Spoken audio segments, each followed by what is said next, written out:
Okay, so it's about time for us to write our first function. What's the syntax look like? Well, it starts with the keyword def for define, D-E-F, space, and then the name of a function. And this is typically snake-cased, so all lowercase with, what do you call these things? Underscores between words, and then parentheses. And for now, we're going to leave them just empty. You can put things in here. We'll talk about that in a future video. And then a colon, just like with a conditional statement or a loop. And then we indent whatever code we want to be part of the function. So here is our very first function. It's called say hi. We've defined it with a def keyword. We have the parentheses, the colon, and all it does every time we call say hi, it just prints the string hi.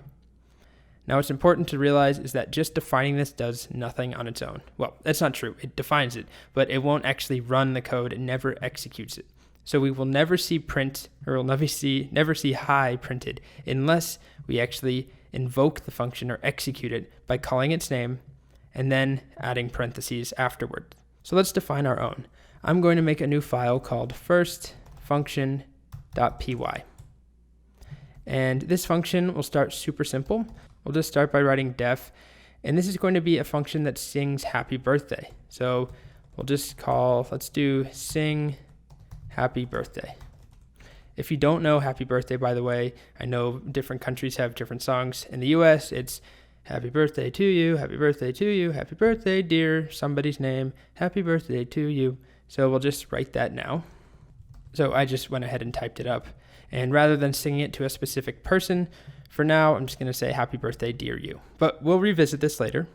So we get these 4 lines printed every time we call sing happy birthday.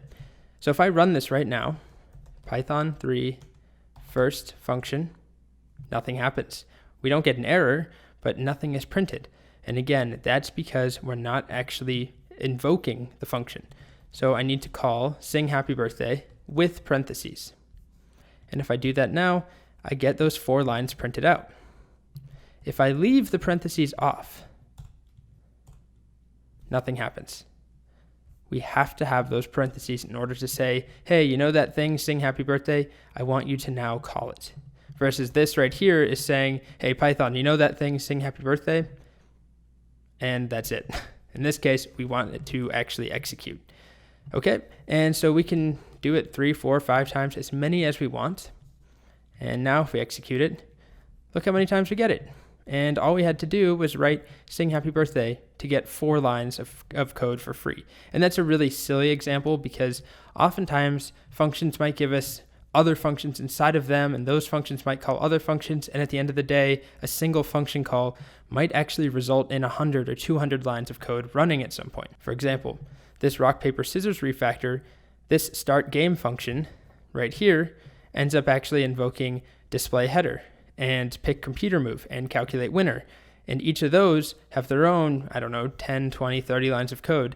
So there's a lot of stuff happening just by the single line that we're writing.